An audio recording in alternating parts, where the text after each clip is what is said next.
নমস্কার, আমার YouTube channel বাঙালির আড্ডাতে আপনাদের স্বাগত। আমার আজকের বিষয় দ্য জেনারেলের 100 বছর। দ্য জেনারেল হচ্ছে বাস্টার কিটনের একটি ছবি এবং এই ছবিটি বাস্টার কিটন নির্মাণ করেন 1925 সালে। তাই এই 2026 সালে তার 100 বছর পূর্ণ হল। এখন এই দ্য জেনারেল ছবিটি সম্বন্ধে আলোচনা করার আগে আমি বলবো যে প্রভাত প্রতিম চলচ্চিত্রকার সত্যজিৎ রায় তার বিষয় চলচ্চিত্র গ্রন্থে চলচ্চিত্রের সেকাল ও একাল প্রবন্ধে এই বাস্টার কিটন সম্বন্ধে যা বলেছিলেন সেটা মনে হয় খুব একটা অপ্রাসঙ্গিক হবে না। তিনি বলেছিলেন, শিল্পী হিসাবে বাস্টার কিটন চ্যাপলিনের চেয়েও কোনো অংশে কম ছিলেন না, তবে তার মেজাজ ছিল অন্যরকম। কিটন যেন আরো নৈবর্তিক, আরো নিরাবেগ, আরো মননশীল। তার ছবিতে চ্যাপলিনের মতো চোখের জল ফেলার সুযোগ নেই। তার নিজের মুখে একটি বই দ্বিতীয় কোনো অভিব্যক্তি কখনো প্রকাশ পায়নি এবং এই অভিব্যক্তির অভাব বললে ভুল বলা হবে না। কিটনের হাসির দৃশ্যের বিমূর্ত জ্যামিতিক প্যাটার্নের দিকটা চ্যাপলিনের চেয়ে অনেক বেশি প্রকট। ফলে কিটনের ছবিতে ক্লোজ আপের চেয়ে মিড শট, লং শটের ব্যবহার অনেক বেশি।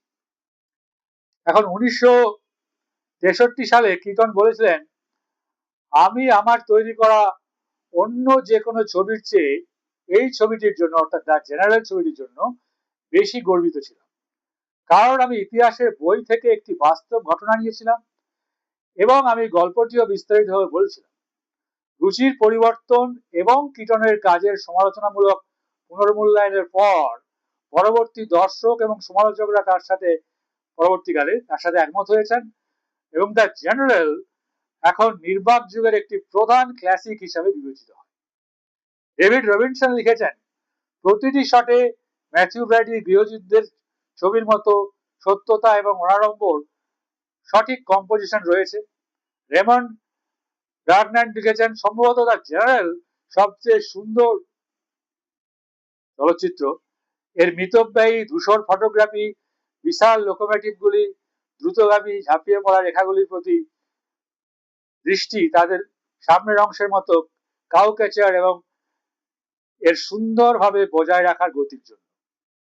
2015 সালে চলচ্চিত্র সমালোচক আইলিন জোন্স লিখতে গিয়ে বলেছেন, চলচ্চিত্রের একটি কৌতুকপূর্ণ এই জেনারেলকে একটি কৌতুকপূর্ণ শ্রেষ্ঠ কাজ বলে অভিহিত করেছেন এবং একই সাথে সমালোচনা করেন যে কিভাবে এটি আমেরিকান সিনেমা জুড়ে কনফেডারেসির হারানো কারণকে সমর্থন করার একটি বৃহত্তর প্রবণতার উল্লেখ করে বা উদাহরণ হিসেবে দেখা যায়। 1954 সালে চলচ্চিত্রটি মার্কিন যুক্তরাষ্ট্রের পাবলিক ডোমেনে প্রবেশ করে, কারণ এর দাবিদার প্রকাশের 28 বছর পর এর কপিরাইট নিবন্ধন করাননি। আমেরিকান চলচ্চিত্র নির্মাতা অরসন ওয়েলসের প্রিয় চলচ্চিত্র ছিল এই দ্য জেনারেল ছবিটি। ওয়েলস একবার বলেছিলেন যে দ্য জেনারেল সর্বকালের সর্বশ্রেষ্ঠ কমেডি, সর্বকালের সর্বশ্রেষ্ঠ গৃহযুদ্ধ ভিত্তিক নির্মিত চলচ্চিত্র এবং সম্ভবত সর্বকালের সর্বশ্রেষ্ঠ চলচ্চিত্র। তিনি তার 1971 সালে documentary television series the silent ইয়ার্সে চলচ্চিত্রটিকে তুলে ধরেন। এখন পেশাদারভাবে বাস্টার কিটন পরিচিত ছিলেন একজন অভিনয় শিল্পী, কৌতুক অভিনেতা, চলচ্চিত্র পরিচালক, প্রযোজক, চিত্রনাট্যকার এবং স্টান্ট পারফর্মার হিসাবে। তিনি তার চলচ্চিত্রগুলির জন্য সর্বাধিক পরিচিত, যেখানে তার ট্রেডমার্ক ছিল শারীরিক হাস্যরস, অর্থাৎ বডি ল্যাঙ্গুয়েজের সাহায্যে যে হাস্যরস তৈরি করা।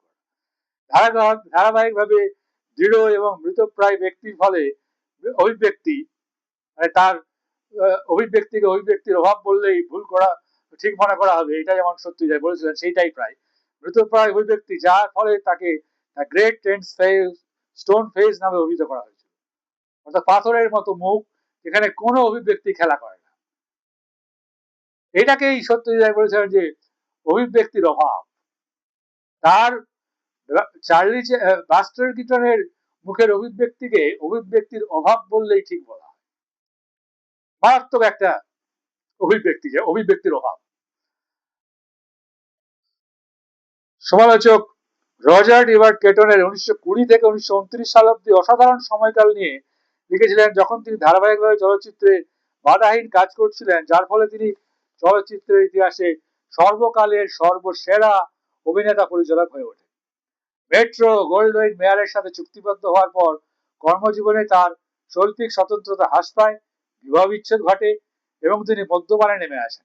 যদিও 1940-এর দশকে তিনি নিজেকে পুনরুদ্ধার করেন এবং পুনরায় বিবাহ করেন এবং 1959 সালে হাস্যরস কর্মদক্ষতার জন্য একাডেমি সম্মান সূচক পুরস্কার অর্জন করেন।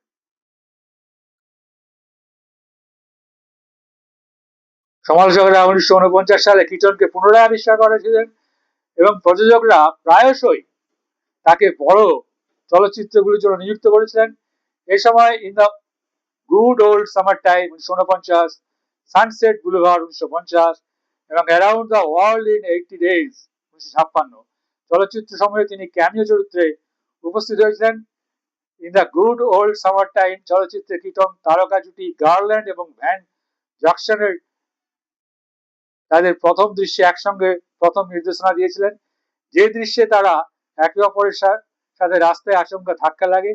কিটন কমেডি বিট আবিষ্কার করেছিলেন, যেখানে জনসন বসে থাকা গার্ল্যান্ডের কাছে ক্ষমা চাওয়ার চেষ্টা করে চালিয়ে যাচ্ছিলেন, তবে তারা চুলচেরা গোলমাল করছে এবং পোশাক ছিঁড়ে ফেলছে। চার্লি চ্যাপলিনের লাইমলাইট 1952 অনুপযোগী মঞ্চ সঙ্গীত শিল্পী ভূমিকায় কৌতুক রীতিতে হাজির হয়েছিলেন বাস্টার কিটন। 1992 সালে নির্মিত একটি ছোটখাটো প্রচার চলচ্চিত্র স্টারিং স্টার্স ব্যতীত লাইমলাইট ছিল একমাত্র চলচ্চিত্র যেখানে কিটন এবং চ্যাপলিন দুজনে একসাথে অভিনয় করেছিল। এখন এই কিটনের দ্য জেনারেল ছবিটি, যেখানে কিটন যেভাবে হাস্যরস তার ছবিতে তৈরি করতেন, সেটা হচ্ছে গতির সাহায্যে হাস্যরস। আর উল্টো দিকে চার্লি চ্যাপলিন তার বডি ল্যাঙ্গুয়েজকে ব্যবহার করে, এবং তার মধ্যে অত গতি ছিল না ঠিকই, কিন্তু বাইনারি অপোজিশন থাকতো, আরো অনেক বিষয় থাকতো, সেগুলো নিয়ে নিশ্চয়ই পরে আলোচনা করা যাবে। কিন্তু বাস্টার কিটন এমন একজন অভিনেতা যিনি, যার মুখের মধ্যে কোনো অভিব্যক্তি খেলা করতো না, ওই জন্য তাকে দ্য স্টোন ফেস বলা হতো। তিনি দ্য জেনারেল ছবিতে এমন একটা বিষয় নিয়ে ছবি করলেন, গৃহযুদ্ধ নিয়ে, যে এবং তার সাথে সেটাকে কমেডির মোড়কে তিনি দেখালেন, তার সাথে গতির সাহায্যে কমেডি সৃষ্টি করলেন। সব মিলিয়ে দ্য জেনারেল 100 বছর উপলক্ষে বলতেই হয়, দ্য জেনারেল এই 100 বছরের মধ্যে যত চলচ্চিত্র নির্মিত হয়েছে, সিনেমার ইতিহাস তো 100 বছরের বেশি পুরনো, তার মধ্যে একটি উজ্জ্বল রত্ন বলা যেতে পারে এই দ্য জেনারেল ছবিটি। এখন এই ভিডিওটি যদি আপনাদের ভালো লেগে থাকে, তাহলে আমার ইউটিউব চ্যানেলটি আপনারা সাবস্ক্রাইব করুন, শেয়ার ও কমেন্টও করতে পারেন।